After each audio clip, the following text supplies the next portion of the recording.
흡연은 암과 연관성이 매우 높습니다. 일반적으로 폐암에 걸릴 확률이 높다고 알려져 있지만 사실은 후두암, 구강암, 식도암 순으로 확률이 높고 그 다음이 폐암입니다.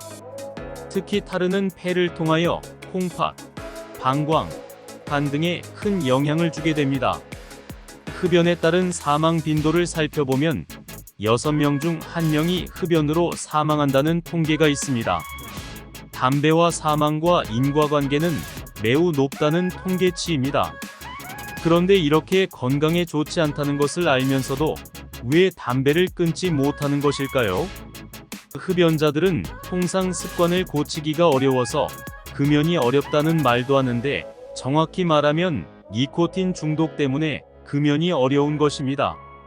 오늘은 금연하는 다양한 방법 중에서 금연 보조제를 이용한 금연 방법에 대해 알아보고자 합니다. 금연 보조제로는 니코틴 패치, 니코틴 껌, 니코틴 사탕 등이 있는데 두 가지를 병행하면 금연 성공률이 더 높다고 합니다. 니코틴 패치는 약 2개월에서 3개월 사용하는데 아침에 일어나서 붙이기만 하면 되므로 사용법이 매우 간편합니다. 하루에 담배를 10개비 이상 피웠던 흡연자의 경우에는 처음 4주간은 최대 20에서 30mg를 착용하고 2주 간격으로 반으로 줄이는 것을 추천합니다. 그런데 건선이나 아토피 등 피부 질환이 있는 경우에는 사용하지 않는 것이 좋습니다. 이외에 약간의 트러블이 있는 경우 스테로이드 연고를 발라주면 됩니다. 그리고 고용량 패치가 있는 경우 절대로 잘라서 이용하면 안 되며 한 번에 이용해야 합니다. 윤디야. 또한 니코틴 패치를 붙인 상태에서 절대로 흡연하면 안 됩니다. 이 경우 많은 양의 니코틴이 흡입되어 심혈관 질환을 유발할 수 있습니다. 니코틴 껌은 하루에 최대 15개까지 사용해야 합니다. 니코틴 껌은 즉각적으로 금단 현상이나 불쾌감을 해소시켜줍니다. 하루에 20개비 정도 담배를 피웠던 흡연자의 경우 대체로 12주까지 껌을 이용하면 됩니다. 니코틴 껌은 일반 껌처럼 삼키면 속이 쓰릴 수 있으므로 천천히 씹어야 하고 침이 고이면 침이 입안의 점막을 통해 니코틴이 흡수되기 때문에 침을 입에 물고 있어야 효과를 볼 수 있습니다. 그리고 껌을 씹다가 입 안쪽으로 껌을 붙여놓고 조금 쉬었다가 다시 씹어주는 것은 반복하는 것이 좋습니다. 니코틴 껌은 잘 씹어주어야 하므로 치아가 약하거나 턱 관절이 약한 경우에는 권장하지 않습니다. 니코틴 사탕은 하루 8개에서 12개를 복용하는 것이 좋으며 최대 25개까지 이용할 수 있습니다.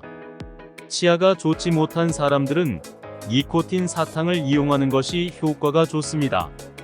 니코틴 사탕도 깨물거나 침을 바로 삼키면 효과가 없고 입안에서 30초 정도 녹여서 고인 침이 점막을 통해 흡수되도록 해야 합니다. 혀로 돌려가면서 녹여 사용하는 식으로 흡수를 시키면 됩니다. 니코틴 보조제의 경우에는 임산부는 절대로 이용하면 안 됩니다. 또한 최근 3개월 동안 심근경색이나 중풍, 부정맥과 같은 심혈관 또는 뇌혈관 질환을 앓은 경우나 위궤양 같은 심각한 위장 질환을 앓았던 분들도 이용하면 안 됩니다. 금연은 하게 되면 다양한 금단 현상으로 인해 며칠 만에 실패하는 경우가 많습니다. 이 경우 낙심하지 말고 계속해서 금연 시도를 해야 합니다. 물론 단 한 번에 성공하는 사람들도 있습니다. 지인 중이 금연에 성공한 사람이 금연을 해야 하는 이유를 3가지로 말했습니다.